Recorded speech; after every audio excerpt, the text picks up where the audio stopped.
What's up, everyone? Welcome to the Paradox Kingdom. My name is Steven Hernandez, and I got a good friend of mine, Jermaine Hughes, on.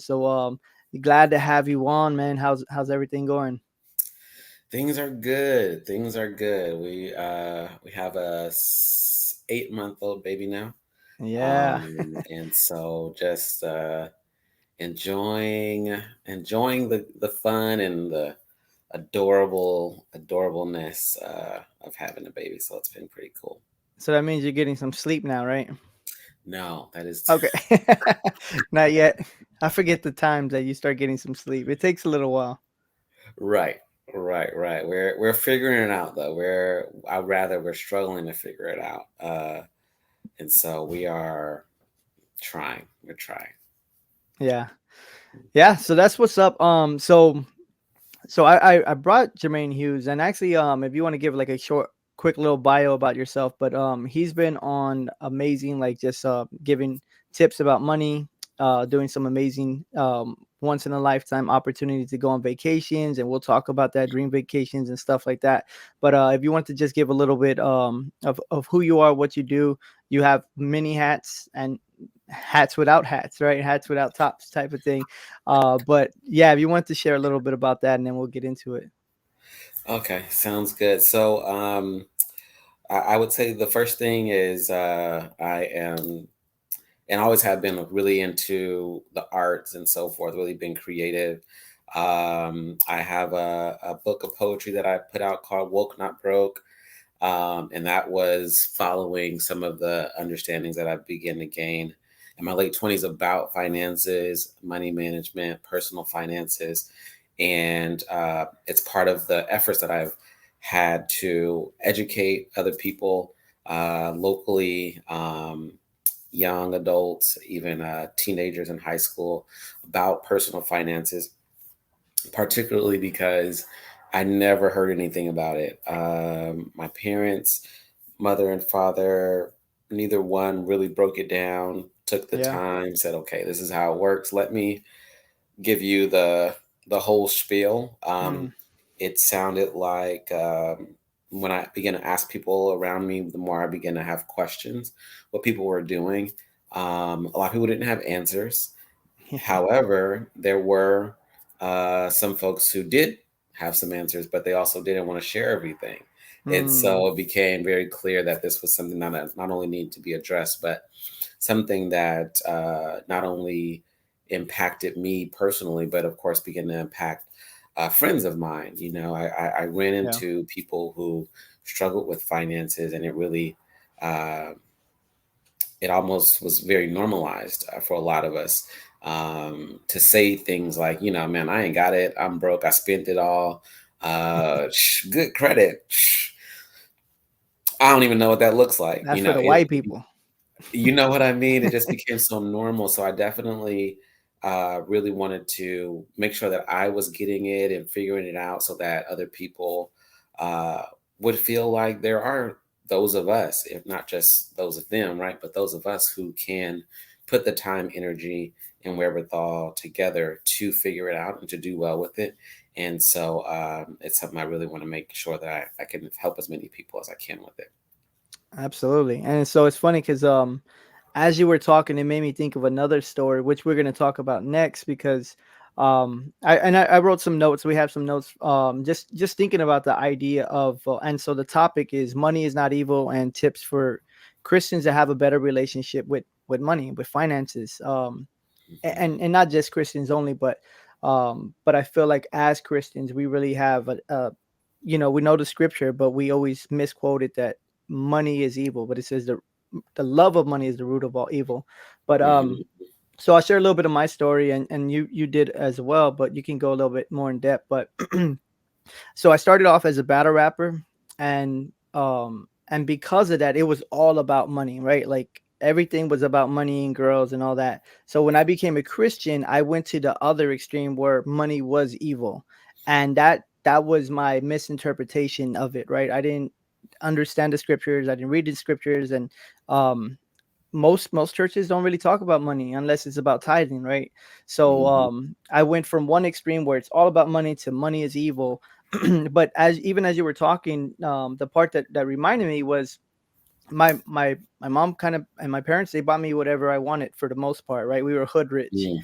Um, and then when I turned 18, she cut me off. And I was like, wait, what? Like, she's like, yeah, you got to go get a job. And I was like, okay, what does that look like? Right. So then I started to develop some bad habits and then some good habits. One of my first jobs I did valet, so I did parking, and so it was good because I made so much tips that I just all my checks I just threw them in the bank. I didn't even worry about them because I got a lot of tips. Mhm. Um, and then after that, so it went from like struggling, like, oh my gosh, like I can't be eating out, and then like, man, how much are these pants? Like, so kind of like going with that mindset till I went to SUM and I was a broke college student. Mhm. And that's really where it mattered because I didn't really have a job. I did, have some part-time jobs, as we all did. Mhm. Um and I was like super broke to the point that as you know, we all we were all broke at SUM. um I would, when we would go to the restaurants, I would always order water because I'm like, dang, that's another like $2. I'm not gonna spend money on a drink. And Mhm. so now to this day, I still keep that for the most part. If I want, a drink, I buy it. But I drink water because I got into the habit. It was like, I don't know if I'm gonna spend $2 more on a soda. It's not good for me, and but that's kind of my background, and I wanted to share a few other stories. One is, you know who Peter Popoff is, Reverend Peter Popoff. That Mhm. I think everybody does. So I was very naive. I was kind of new saved. I was still kind of in there, and I used to I can't wait see to hear this story. I used to see Creflo Dollar, when I was getting ready for school, and I was still a battle rapper, secular, but I would watch it. I was like, okay, cool. And I remember in the summer I was watching Peter Popoff, and he's like, if you send me this money, I'll send you this prayer cloth, and God's gonna bless your finances. And I did, and it was like a little small little piece of cloth, and I Mhm. was like, what? He promised I was gonna be a millionaire and all this stuff, and then he's like, then I got a letter, and he's like, I understand that you're probably frustrated right now because you haven't got your breakthrough. You need to send another $200 or whatever it was, like $30, $50, and then your breakthrough. I was like, dang, I don't want to miss my blessing. So I already got this far. Let me send another like $50, and I did, and it was like this little something that was oil, and and so this is my background with money, right? With Mhm. Christians with money, with all these different things. So I have Christians that are abusing it, and then very early on, the name it, claim it type of thing. I thought they were heretics. And then when I was in SUM, because it was super like strict, real rigid, I was like, being broke um, means I'm more godly, right? Jesus said, I don't have a place to lay my head. Paul the apostle, he was a tent maker, so obviously he didn't have a bunch of money. So Mhm. again, these were like subconscious things that I was hearing, that being broke was a sign of godliness, right? If you're Mhm. suffering, you're more holy, type of thing. So Mhm. so I want to share all that because that formed my theology, even subconsciously. It formed my theology, and in a negative way. And there's many Right. Christians out there, as you know, there's many of us out there that are struggling with finances, and it's like it's evil, so we can't hold it because when I was chasing money, I was doing all this bad stuff, right? I Mm. love money and I abuse people, and I use people. But yeah, if you wanted to share anything on your end on any of that. Yeah. Let me turn this light on because I know it's going to get dark in a second. Yeah, yeah. Um, I And want to. how does my mic sound? I want to, staticky or is it clear? It sounds good Okay, okay. from my perspective. So the first thing I want to bring up is having a similar concept of it. Um, I think that the first thing, and this is more so just dealing with my relationship with money before going to church and God and things like this, is I learned to dislike money because I didn't like how it made. I felt like it made my dad be away from the house a lot. Mm, I felt like yeah, his need to get the money. that makes sense. And honestly, I'm not even sure if it was like a mixture of the need and the want, but I just felt like, man, like it's like we know he always has to go get money, always has to go make money. And so man, like I just wish, we didn't have to worry about money. Mm. Um, Now my mind didn't go there for, okay, well, I got to get rich and then I don't have to worry about Then I money. don't have to worry And about. so Yeah, then we'll be good. It was like, I just can't stand it. I don't like it. I don't like, what it's doing to us and our family and our time together and things like that. And so I think that attitude persisted up into high school. Um, Even though there was a time in junior high school where I got really into clothes and into fashion and dressing nice and mm. stuff like that, it wasn't that I had this idea that, okay, well, I just want to have a bunch of money. I just want the clothes, honestly. Uh, Yeah, yeah, and then in high school, I started getting in. M- Once I started connecting with the folks who were doing like spoken word and started to learn more about a lot about the left, right? A lot about the folks here in the Bay Area and other places, that go for everything from socialism to communism and mm. things like this. A lot of discussions are about if you will, the bourgeois, the bougie, the class, the ruling class, the upper class, Mm. aristocracy, all these things, and all these people who have all this money, right? And one of the problems, I wouldn't say the problem, but one of the problems is how much money they have, how much resources they have, how they control it, how they maintain control over it, how they manage to keep it coming back to them rather than it being something that is given to a lot of people, and really talks about how poverty is uh, the result of how these people who have the most money, how they manage it. And so I think that just partnered with my upbringing and my understanding my feelings about money and said, Yeah, yeah, see, I can't stand it. I don't like how it works. I don't like who has it.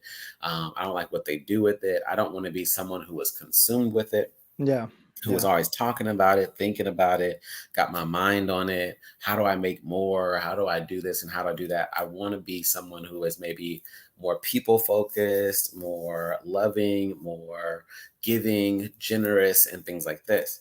And as a young adult going to the Bible college and feeling like, I wanted to care about money, just for the sake of not being the brokest, right? I think like we were all struggling to varying degrees, but I was like, but to be clear, that there were folks, right, that were struggling more than others, right? yeah, There yeah. were folks that had a harder time, not only paying for food and groceries, but there were folks who were struggling to stay in the school because they didn't That's have the true. money, right? There Yeah, were folks who struggled to um, everything, right? Getting around to get to the grocery store. I don't have a car, or I have a car, but now it ain't working, right? yeah, I don't have enough food. I have food, but I don't have enough food.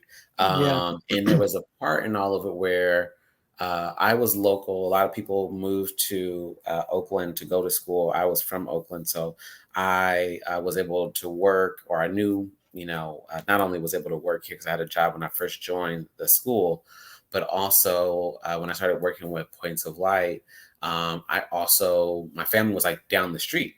Right. So in some aspects, not all, I could go home, right, and eat. yeah, I could go home and, maybe they'll be like, hey, here, just take this or whatever. If you need anything else, let us know, to varying degrees. And so, I did have a car, did have transportation.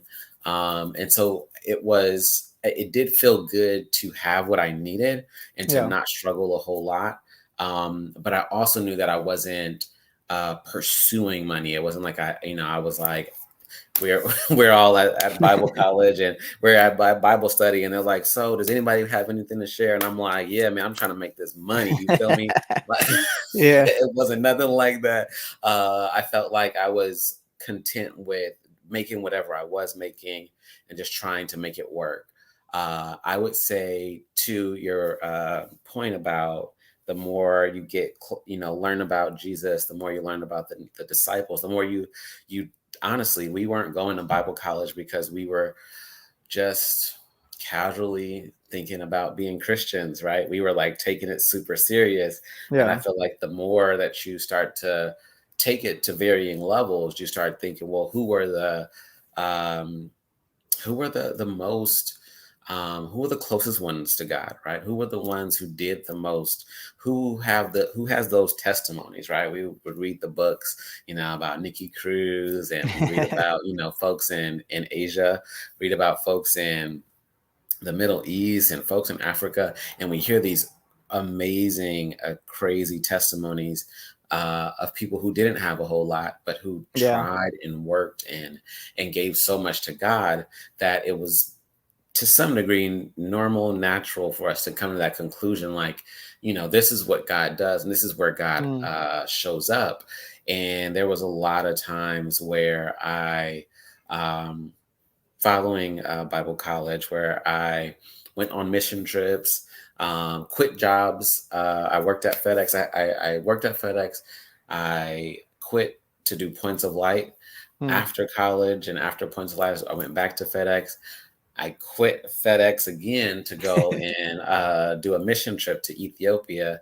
Nice. I came back, and that on I'm telling you, being in I would say a third world country, Ethiopia is not poor completely, but we were in a poorer part of the Yeah.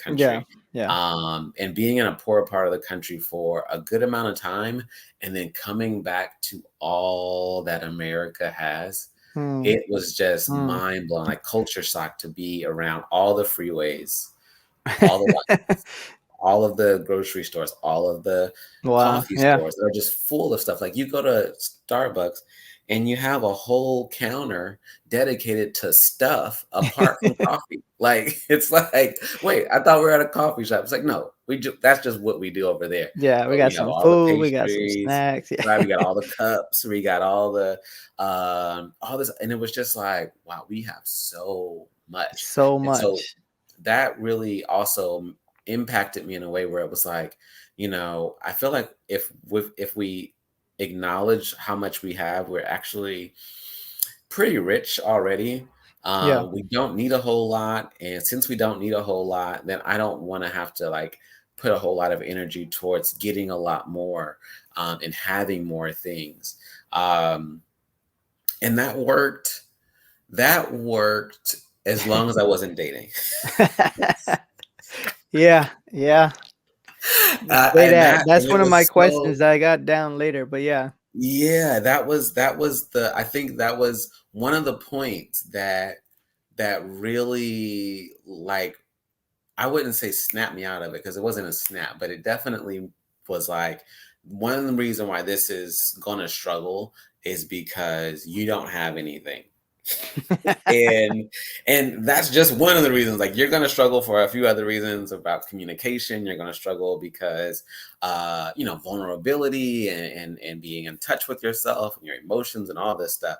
But one reason is because you don't have, if you had some stuff, this would go much more smoothly.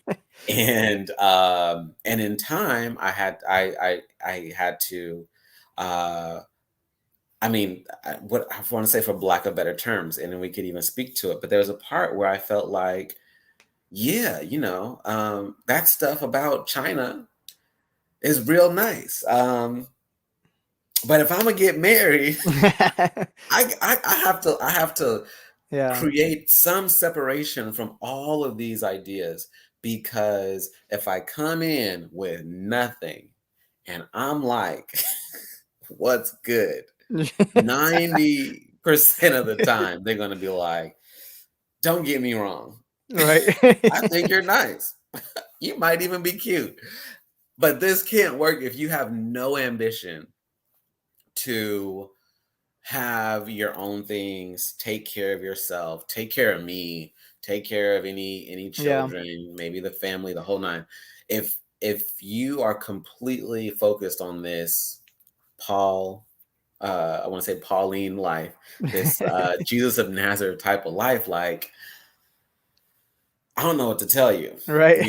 and and you just gonna keep running into these brick walls, because like no one's gonna feel that, like it's just not gonna work. And Yeah. so I think that was one of the first uh real, I would say, relationship, the first times that it really crashed into my life, because I was really interested in a young lady that was at the church, and I was like, dude, like, she doesn't like having to drive, right? She doesn't like having to help with every bill, like, we're both broke, but it's like, okay, but are you gonna stay broke? Like, Yeah. do you want to be broke? And so that was definitely one of the things that made me think, okay, I have to rethink this, and have to figure out a better way to handle life, Yeah. because money has to be involved. I have to include money in some of my thinking and my planning and my um, and taking care of it will be almost congruent or synonymous to taking care of myself. I could take Yeah. good care of my money. I can potentially take good care of myself. Yeah. So with that, so one thing it reminded me of is that I didn't say earlier was just the fact that being at SUM, we volunteered a lot, right? Like we had to do work Hmm. hours, we had to do chores, we had to do a lot of stuff. So I got really used to doing things for free, Hmm. that it was hard for me to talk about money. So the next question kind of and you touched on that a little bit is, what was it that helped you to confront your bad relationship with money? Um and so with for me, and it's been a process, right? It's been a process because I've had several jobs that were sales positions, and um I was good at the other part, which is it was base plus commission. So I was good at the base part, which is servicing, customer service type of thing. But when it came to the sales part, I didn't like doing it, so I didn't make as much as I could have because I didn't want to have those conversations. A big part of it was I never wanted anybody to say like, "Oh, this Christian is all about the money," because they go to that, right? Hmm. Hmm. And then even not as well, yeah, kind of recently, I was working for myself full time doing content creation, videography, and not being not being comfortable to have those conversations, right? Like we Hmm. would talk about the project, and then when it gets to the money, I was like, okay, these are my prices, and then um it's funny because I teach entrepreneurship class, and so one thing that I'm helping the students to emphasize in is you have to get the money, right? You have to ask for the sell. It's not good Hmm. enough to just talk about the comparisons. It's not enough to talk about all the benefits and the things you do. You have to actually ask for the sell. And that was Hmm. my weakest part, right? Like was asking, saying, "Hey, do you want to purchase this?" And then also obviously objections. But so the question is, um what was it that helped you to overcome that negative? I know you talked about, obviously a girl wanting to get married and things like that. That would definitely help.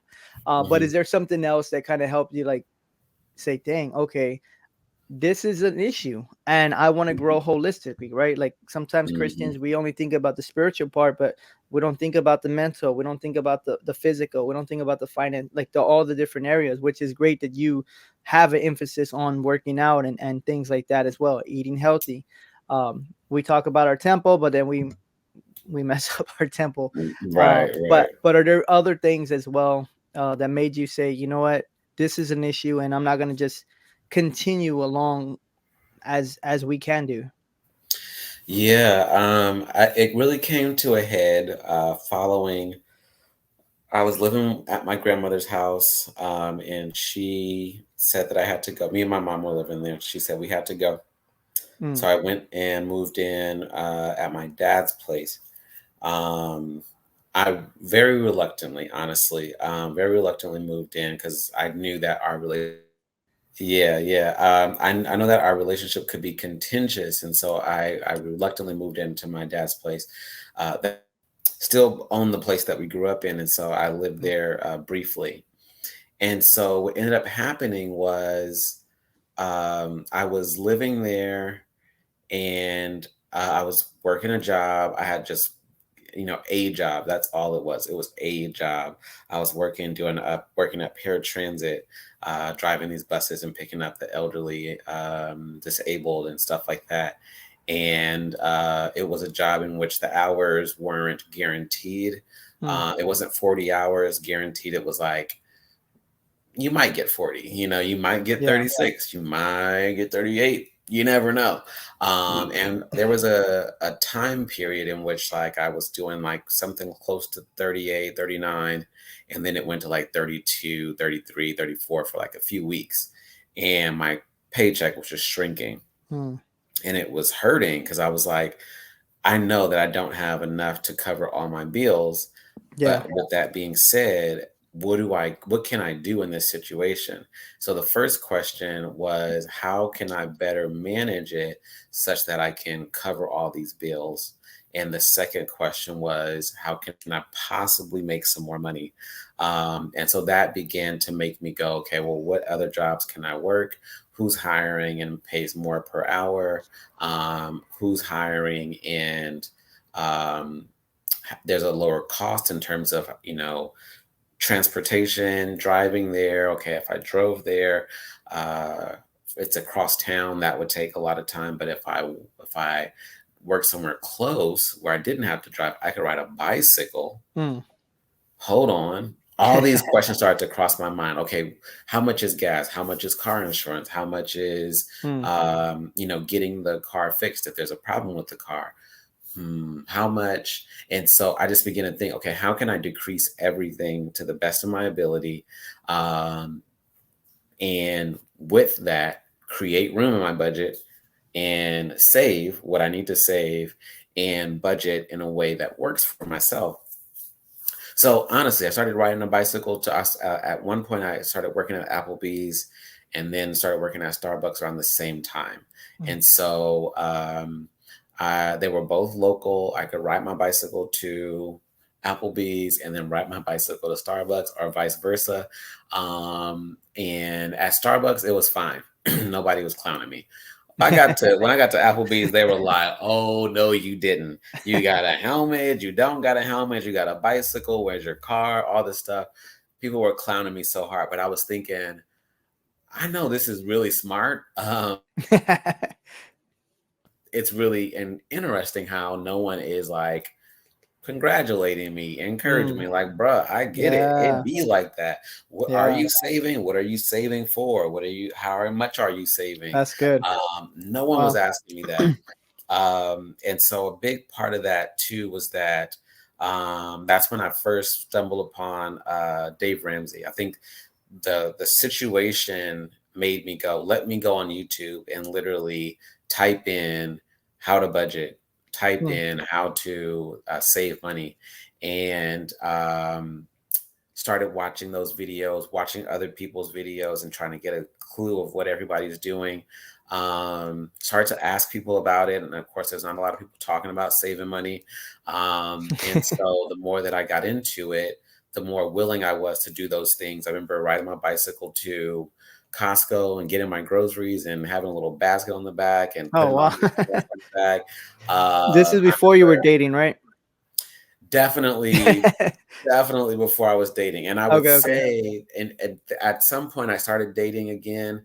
Um, I think I had a vehicle, and yeah, I did have a vehicle, and it was too much. But I would use the vehicle when I needed to, and I would use the bicycle when I needed to. But it definitely put me in a better place because now, and this I think was the big turn. Now I started feeling responsible with Hmm. money. At first, it went, money is terrible in and of itself because of what people do with it.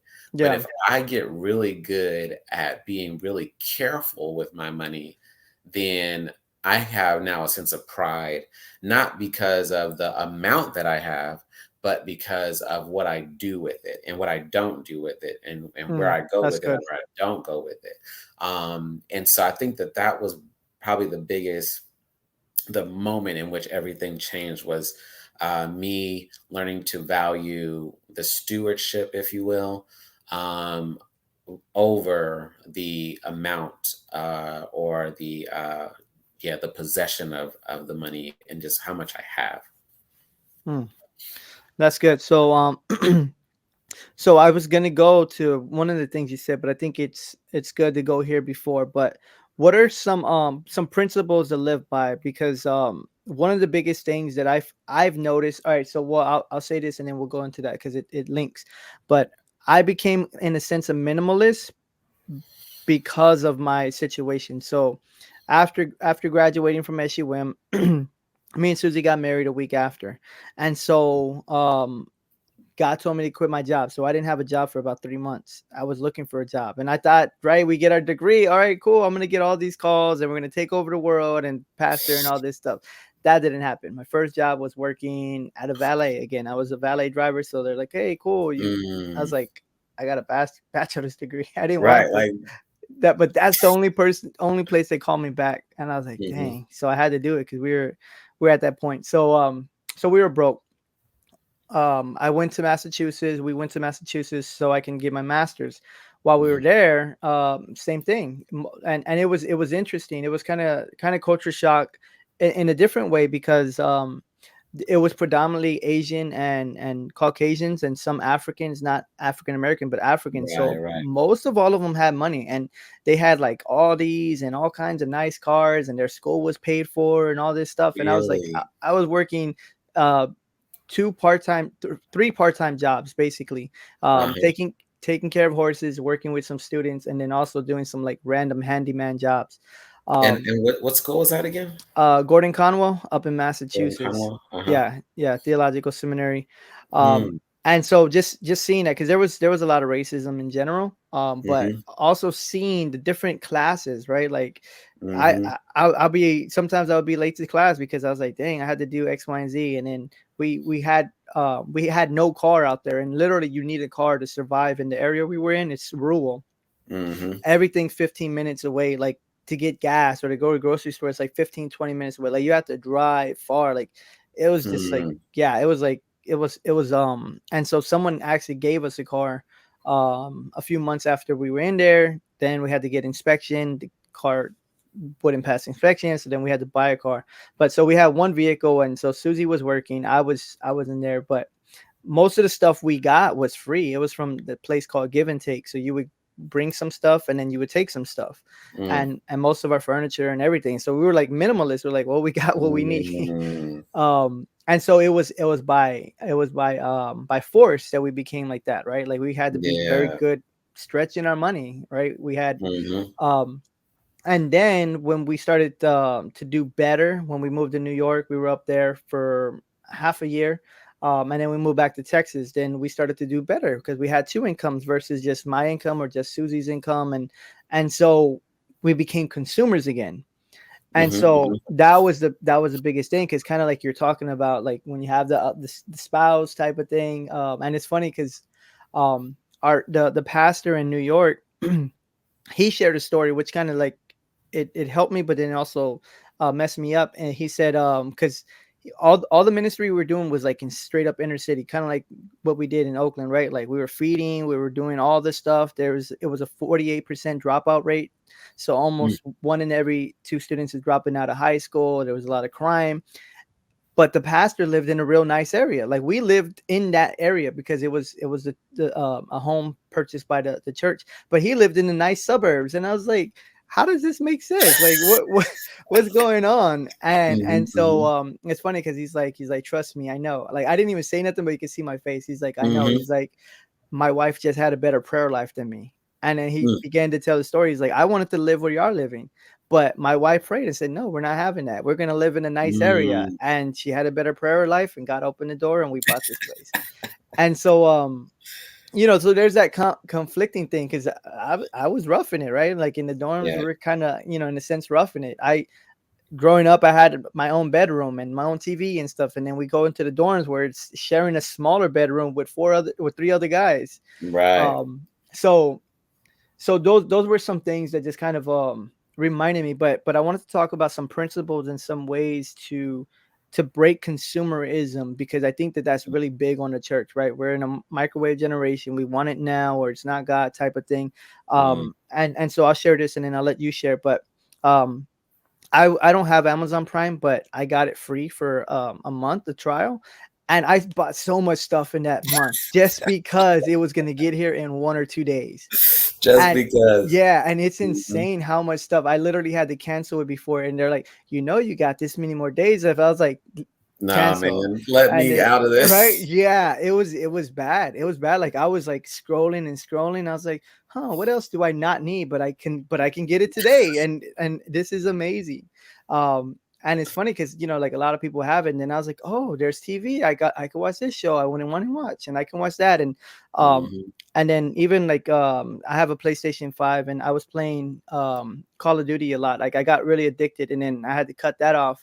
um but I got the PlayStation Network, which is $60 a year, or you can do it $10 a month. mhm. And so I did that, and I was like, all right, cool. I'm gonna renew it again because it's only $10. It's not that bad. Versus I think they went up to like 80 a year.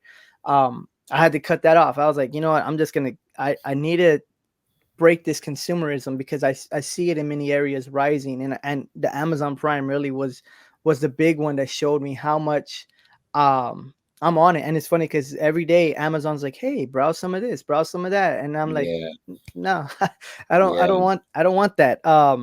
Mhm, So how do you break consumerism in your life? How did you break it in and what is, I guess, what is a good balance? Because we can talk about spouses and things like that being in mhm. alignment, budgeting together, because sometimes they don't want to budget. Um, Israel. you know, but let's talk about Sometimes, a lot of consumerism, times. and we'll talk about that. Mhm, mhm. So I think, what helps, so what I will say, to kind of speed things up to a certain level, once I, was, I wanna say, once I did have the car, was working at that place, was working at Applebee's, was working at, Starbucks. And at one point, I started working at a larger bus company, and that larger bus company paid more per hour, and it was a full time job, and it was more along the lines of 40 hours per week, and more guaranteed hours. Um, had to have like a whole other type of license. I had to dress differently. Mm, I think that that's going to be important to also acknowledge. That's one thing to talk about, what we do when we get home with the money. But there are certain jobs that say, in order for you to work here, you have to look good, right? mm, In order for you to work here, you have to invest a certain amount of time and energy into your appearance. And so, that's becomes one of the first things you need to start doing is start thinking more about your appearance. And so, around that time, I was going to work. I had this car, whatever car it was that I was able to get from whatever situation. A lot of my cars were breaking down. mm, Wasn't paying a lot of attention to them. Didn't know, to check this. I wasn't paying attention to that. And sure enough, one day this one's gone. I get another one from someone. My dad helps me in this situation. Give me this, I'll give you that. Okay, that lasts maybe a year, year and a half. Fast forward, car breaks down. I'm working at this job, and I'm like, I need a car that will be fine, even if I'm not paying that much attention to it. yeah. So I go and I get a Honda because I am told that Hondas are really good cars. Actually, I still have it right now. Nice. Yeah. Um, have this Honda and I love it. I think it's awesome, but at the same time, I am terrified of it being repossessed. Mm, So every chance I get, I am driving for Lyft. I'm driving for Uber. I'm just picking up folks, dropping off folks, doing whatever I can to make sure that my bills are paid. And I have the means to, budget. I'm still budgeting. I'm still taking care of things like that. And then as time progresses, I start to recognize, oh, well, actually, I have more than I need because at this job, if I do this bus license, I'll get this much more money. So let me get that license. I got mm, that license, drive this bus. Okay, now I'm making this much. So now I can save more. Okay, don't have to do it lift as much, but I do have the men ends are being met, so I'm good. Cool, cool, cool. All right, so meet a young lady. We start dating, start connecting. By this time, I'm starting to understand more about credit, how to keep credit down, pay off cards, things like this. mm, yeah. And in time, we um, are enjoying our time together by eating out and things like this. This starts to become more normal and every day and every weekend and stuff like that. However, the whole time I'm like, just like the, not not visibly all the time, because sometimes I am doing that visibly, but definitely in my mind, I'm like, yeah, this ain't gonna work. Don't get me wrong. Like this is nice, but this can't be how we do finances Mm, every day and every week. Like we're that's good. going to at some point have to be very more critical and conscious of where we're shopping, who has the better deals. Yeah. Uh, where is the yes, that would be great if everything was organic, but when can we, if Yeah. it's not organic, where can we get it for a good price? Or even if it is organic, who has a better price for that amount of food? And so in dating, we began to have some of those conversations.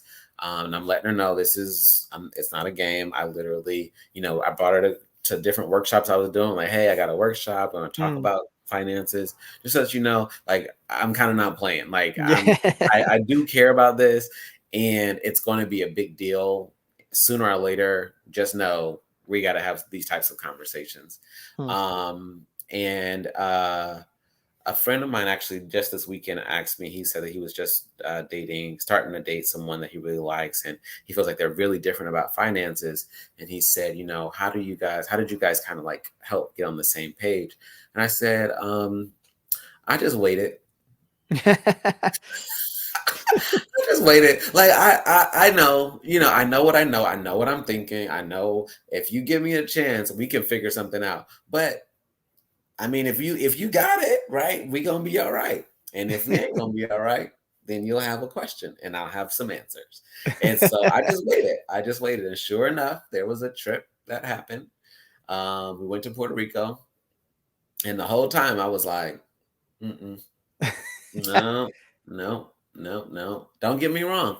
We're not broke. We're both making money, but I'm like, we're spending too freely. We're Hmm. spending Yeah. like it doesn't matter, and it will. Even if it doesn't matter today, right? But Yeah. it will matter. And sure enough, we come That's back good. to America, and we're talking, and she's like, "Man, we got to talk." And I'm like, about what? What would you like to talk about? And she's like, okay, this is this. She's like, I don't know how we're gonna pay this. I'm like, all right, give me a second. And not give me a second, give me a day or two, and I'll come back with my answers.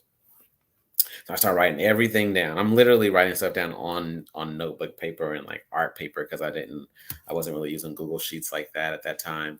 But that made me get into Google Sheets. I was like, okay, don't think I have like a system I can do this on the computer. Yeah. Yeah. Start putting everything in. I'm putting everything in. I'm explaining, okay, blah, blah, blah. Okay, this is how much we have for this. This is how much we have for this. How much we have for this, blah, blah, blah. And so I'm trying to break all this down. I'm like, if we want to save, if we want to pay this off, we want to do this, then we have to stay within these parameters, and we have to intentionally shop and like try to keep things in a certain space. And she's hating it, but she's like, she knows she needs to hear it. So we start budgeting, and literally a few weeks later, COVID happens. Mm. And it was like the movies when it's like dark outside and then a light shines. And somebody's like, what have what has happened? What have I done to deserve such a I mean, it literally was like that, because we went from literally preparing ourselves to go to war Mm. against all the grocery stores, right? And all of the gas stations, and this is what we need, and we got to like keep this, we got to make sure you have this, and then all of a sudden everything was closed. Yeah. And like we're standing, I got like all my ammo and like all my army fatigue, and I'm like, oh my gosh, I am so ready for war, and we can't spend anything. we Yeah. can't we can't go nowhere, we can't buy anything. We just got paychecks and some food. We can't really eat out with our friends, we can't eat out together, Mm. right? DoorDash wasn't even really popping like that. Instacart was just starting to, we didn't really need that either.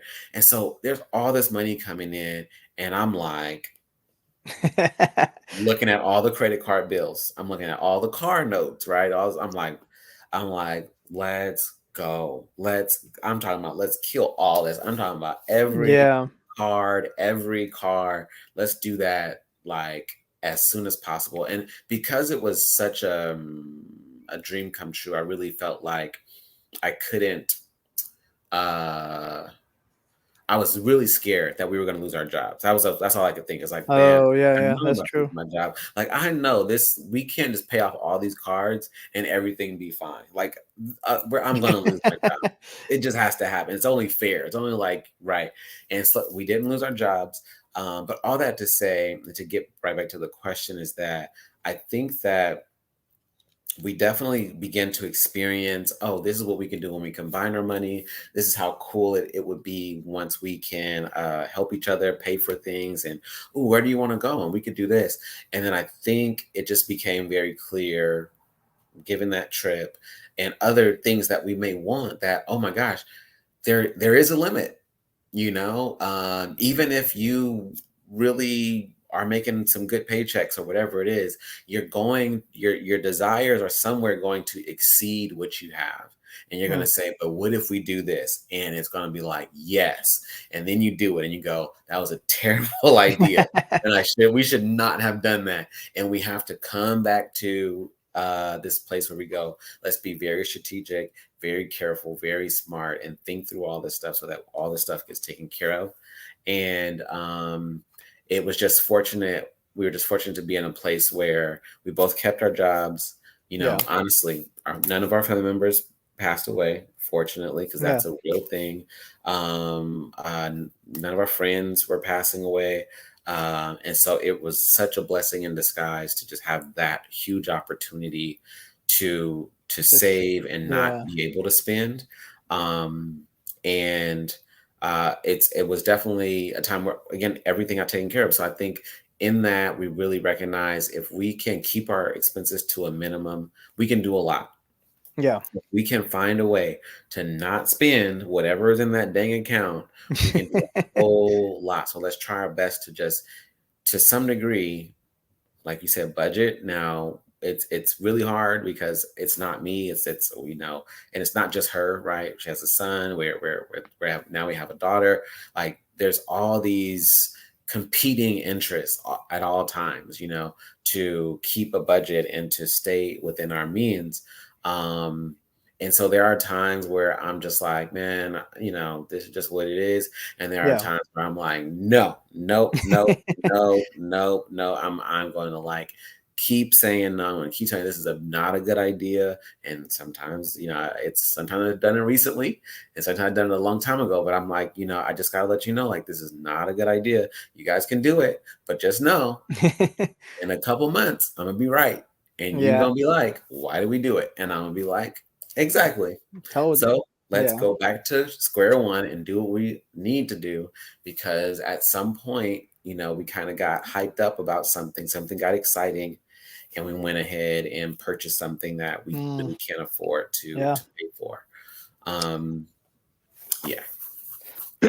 Yeah. So I'm gonna I depending on how much time you have, but I'm gonna kind of, I guess, faster questions. But some other things that I was thinking that some people do. Sometimes I do. I need to get better at it. But when I buy a shirt or pants, then I try to give one away or sell it or something like that.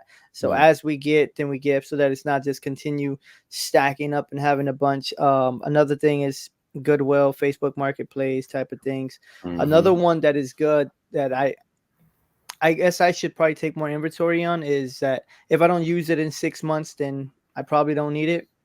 mhm, There's certain things that you will need that you only use, once a year type of thing. Oil changes, if you do your own oil changes, but there's a lot of stuff that we have. Like you were mm, talking about in general, like we have a lot of stuff. Like we just consume so much stuff. We just have stuff, and we don't use it in 6 months. We probably don't really need it.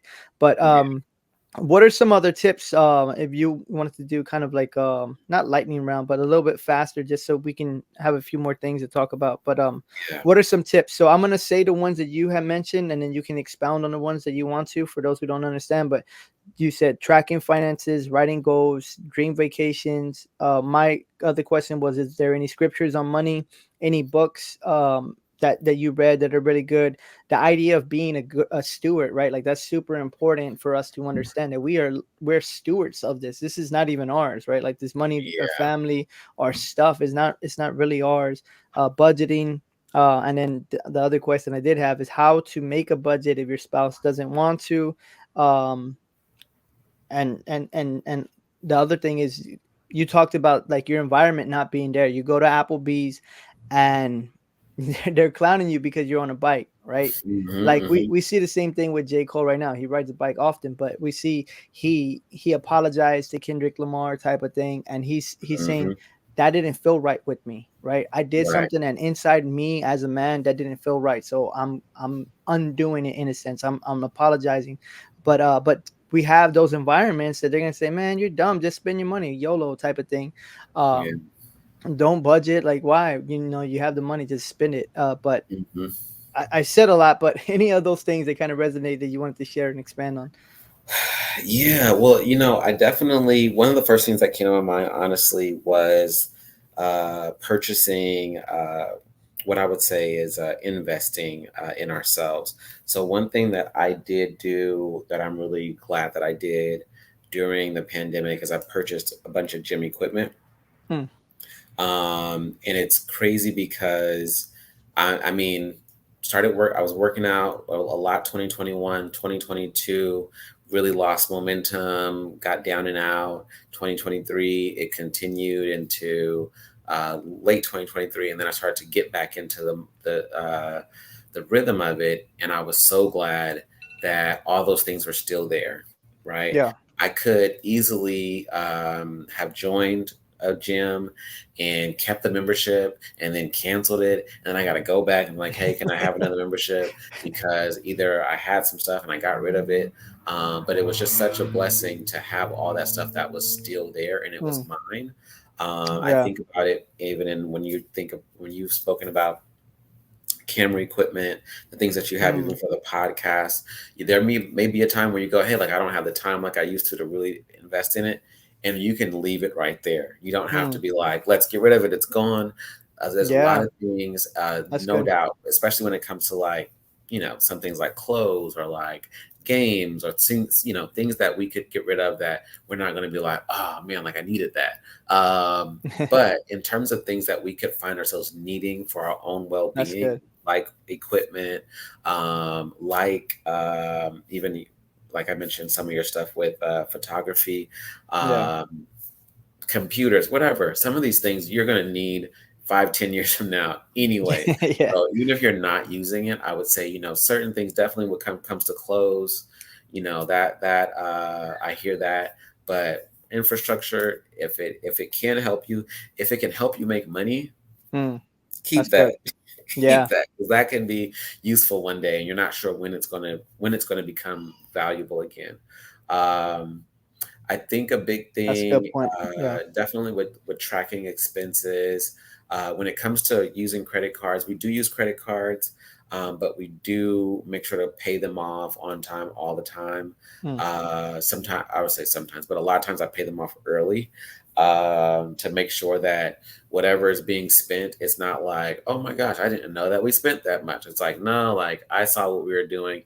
Do you mean like paying it within the month, or do you mean like what do you mean by paying it on time? So we do have a due date and we have a statement date. The due date is the date that's after the statement date. So statement date, they give you the number that you need to hit. The due date is the day it has to be hit by. Um, but what you can do is, and what we do personally is, I try to pay it off in the middle of the cycle. So this is Hmm. like day 13, day 15. Yeah. I'll pay off a bulk of it just so that it doesn't get too far out of our hands. Because again, I'm not the only one spending money, so I could be like, Hmm. "Oh yeah, we got it," and I look at the bill again. I'm like, "Yo, Yeah, no, that's true. That has what happened just and does happen. happened?" And Yeah. listen, we got a baby. Like there's all kinds of boxes. You know what I mean? Showing up. Yeah. And so that's what I'm saying. So just taking money from places, just being like, bam, I'm gonna pay that off just because I don't know what we're about to spend and Hmm. where it's gonna come from. But at least it's not gonna be the bulk. At the end of the month, it'll be half of the bulk at the end of the month. And we say, well, this is all we have to find the means to take care of. So let's deal with that at that point. But it's really been a matter of, looking at my credit card stuff, looking at our statements, looking at the phone, going on the app and being like, it's 5 in the morning, 6 in the morning. I don't even want to know. Honestly, and that's something that we really have to fight through individually. I don't want to know, but I'm going to look just so that I do know where are we at right now. This Hmm. does not look good, but at least I know where we're at. And I Yeah. also look at what we have, what we still owe that hasn't showed up on the bill. Okay, let me try to do something with this right now, move what I can to deal with it. I think another big part is what we have just gotten into a lot more is eating more healthily as a family and eating and cooking everything that we eat.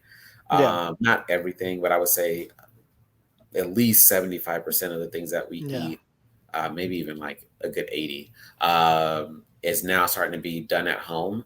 And that does impact the PG&E because we're using all this gas now. But Yeah. but it not only is healthy for our bodies, but it definitely is good for our budget because, Yeah. especially again, family of three at least. Again, maybe now it's four, so now we gotta maybe get some little stuff for the baby. We go out and we're gonna spend $80 in one meal, and and Yeah. that's Friday. That's Friday night. We're at least gonna do it on Saturday morning, and definitely on Saturday night. Maybe not lunch, but probably. Yeah. And we're definitely gonna do it on Sunday. We're definitely gonna do at least two of those on Sunday. And so I'm like, there's got to be a way. I'm sure that by eating at home and buying all these groceries and having all the refrigerator full, I'm sure that we're saving money Yeah. ultimately. And so that is definitely a good habit, both for our physical health, but also for our financial health.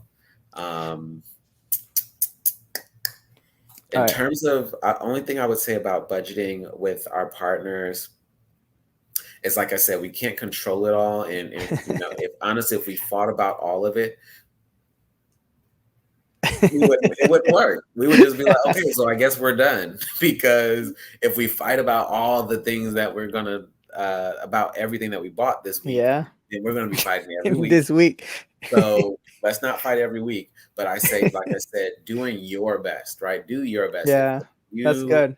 um to pay attention to what's happening, because there are some times, and I was going to mention that, where she doesn't want to know what the credit card says. And she literally said it one day, did you pay the credit card? Go, yeah. She said, good, because I was not about to look. I wasn't even going to look. And I said, I'm glad that I'm the type to look, even Yeah. though I'm scared because you might run into that situation, right? You might literally not pay a bill because, dude, like, I don't know what it's going to be. And I don't want to know. Like, I don't want to know. And so I would say at least one partner doing the very best that they can to stay on top of things, communicate it. Hey, look, I paid this Yeah. off. Don't use that. Don't spend this over here, whatever, because we've been spending like this and this is where we're at. So Yeah. you could love it or hate it, but this is what's going to keep us in the house with the mortgage being paid, with the lights on, Yeah. cars doing hours and not being repossessed. This is just what it is. You could be mad at me. That's cool. You can sleep facing that way. I ain't even tripping. Just know that we are still in the green with this house and we're not in the red. Yeah. Yeah. Um, what was it gonna what was I gonna say? Oh, well, so just in general, so I appreciate what you're sharing because you're talking about the process, right? We Mhm. sometimes look at Dave Ramsey and we think it's gonna be done like that, and it's not. There's a process, No. there's struggles, there's ups, there's downs. So it's really realistic what you're sharing about. So I do appreciate that because it's not just like, oh, I just watched this and everything was good. We didn't have to fight No. about it, we didn't have to argue about it. We were on, right? Like, cause Uh-huh. we watched some of the Dave Ramsey stuff and it's like, oh man, I got this amazing thing. And then I introduce it and it doesn't it doesn't always work that way. It Because doesn't go well. there's this envelope system. There's Yeah. this budget. Hmm. And it's funny because if I make the budget, then it's like, oh, we don't follow it. But if she makes a budget, then we follow it. It's like, I don't know, she wants to feel like she did part of it, you know. I'm Hmm. not controlling her what she can or can't spend type of things. But those are No, you preaching now. but the last two things is what do you how do you feel about Tide? I wanted to do something a little controversial. Tide, do you do 10%? Do you do any Tide? Do you like nah that whatever? And then also what are some things that you save that you have your savings for that maybe most people don't think about, right? Like we think about emergency funds, we think about, but you were talking about like dream vacations, right? You went to Dubai, you went to Puerto Rico, you went to all these amazing places, Egypt, right? Yeah, So you've been to these places. So most people, when they think about saving, it's like, oh, I'm gonna buy these shoes, I'm gonna buy this laptop, I'm gonna buy this purse, I'm gonna buy, and that's cool. But yeah, expanding and then also thinking about like obviously retirement, we got to think about. We don't want to talk about. We have to think about life insurance and in case someone goes you know so those type of things we don't really think about. We're like, oh, I got my 401k and it's matching. It's like that's it's not gonna be enough. But what are your two ideas or takes on those? hmm so I think the first thing It was about tithing, about okay, yeah, about tithing. So giving, helping. I think tithing could be really dope um, if, and I'm not just saying can win because I'm sure there's people who do it.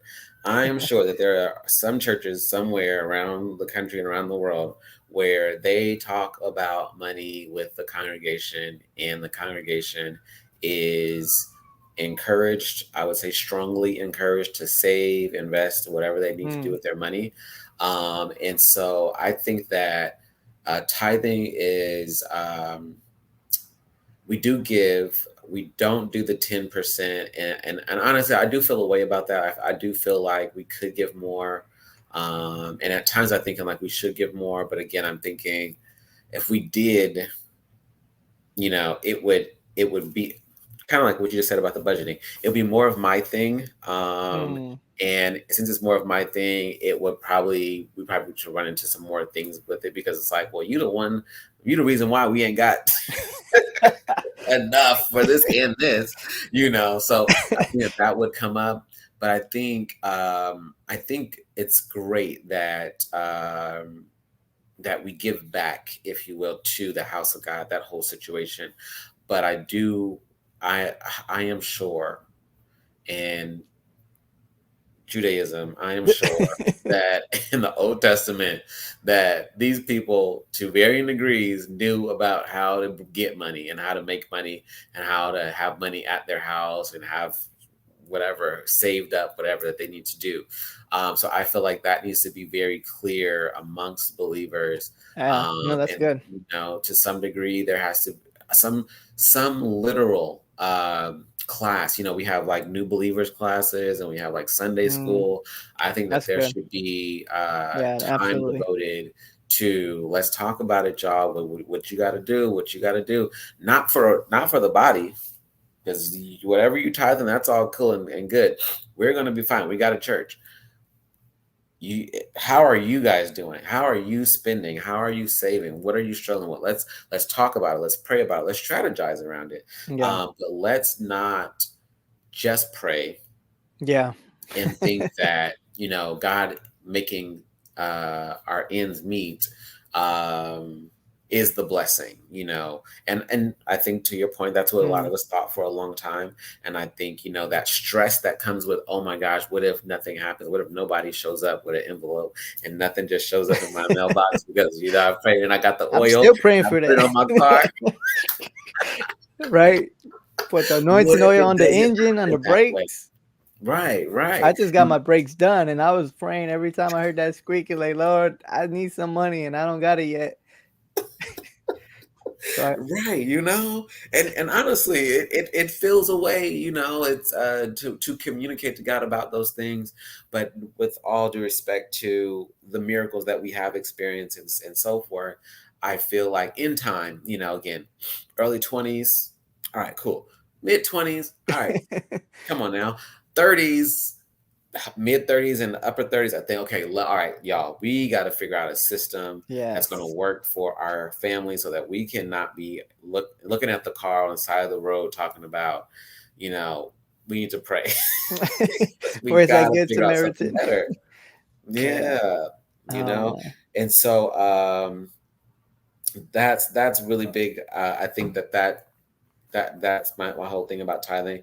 When it comes to vacations, I wasn't into it as much until I got with my wife and we started to talk about it all and got our creative juices flowing. And for me, a big part of it, honestly, I feel like is like being able just to have those stories and being Mm. able to share those. We just came from back from Dubai in January, and I remember thinking, talking to my wife's mom, and I was explaining like we saw all kinds of folks over there. We saw some people that were white, but they were not speaking English, and we saw some people that were black, but they were not from America, but they looked. So that was the whole thing, right? Just Mm. look. I'm like, you look African American, but I know you're not. I know you are not African American, but Yeah. you got that look. You look so much like somebody from home.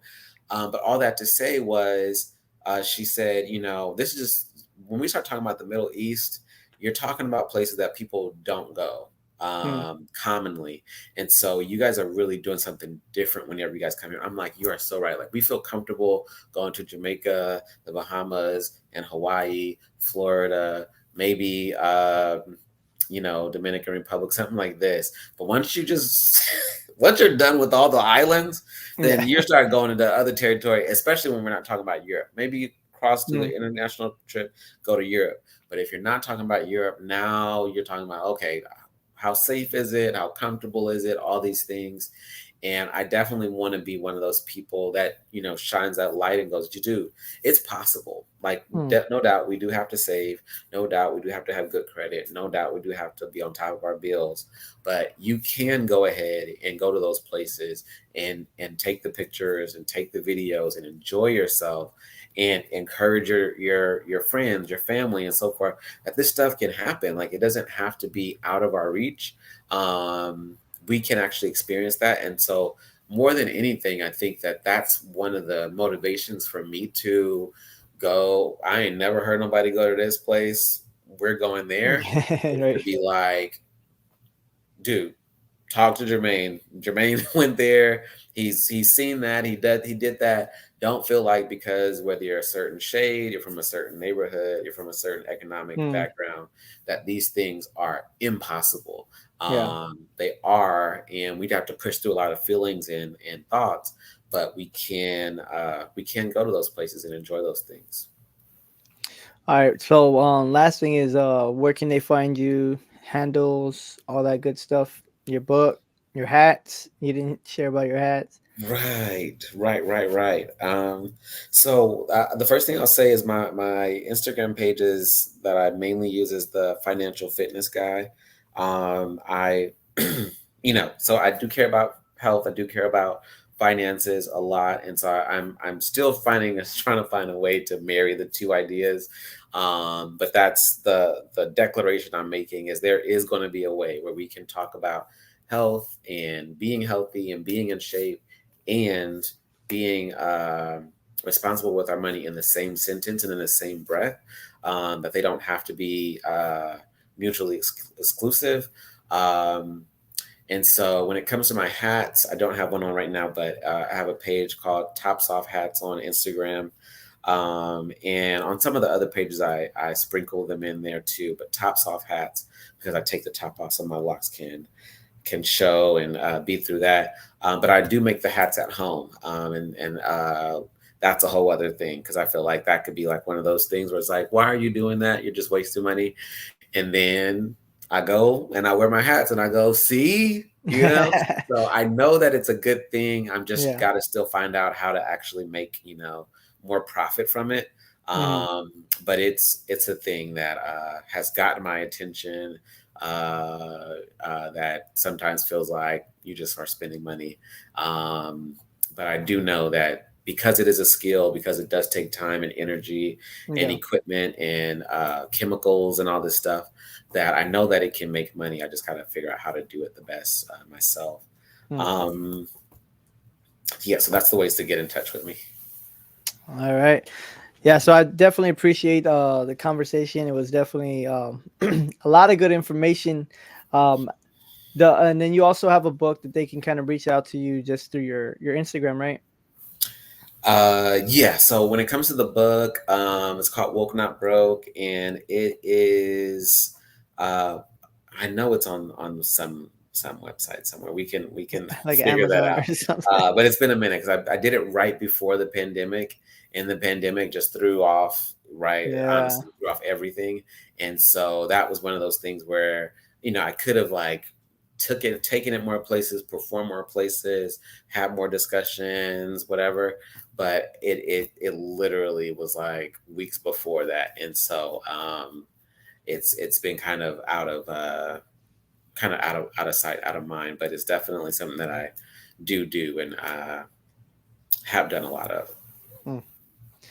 Yeah, so I definitely appreciate your time. I know you have a relatively newborn, but yeah, it was good to hear your journey and also the ideas of things that we can do to continue to have a better relationship with our finances. Right, Yeah. right. Yeah, no, thanks for having me again and again. So much is possible if we fight for it. Hmm. Especially with our spirituality, our morality, our ethics. There is a way to do all the things that we see that we would like to do, um, and still be a blessing to other people. Um, there is a way. I just want to make sure that that's clear. Yeah. Where Absolutely. All right, everyone. Until next time. Peace. have a good one.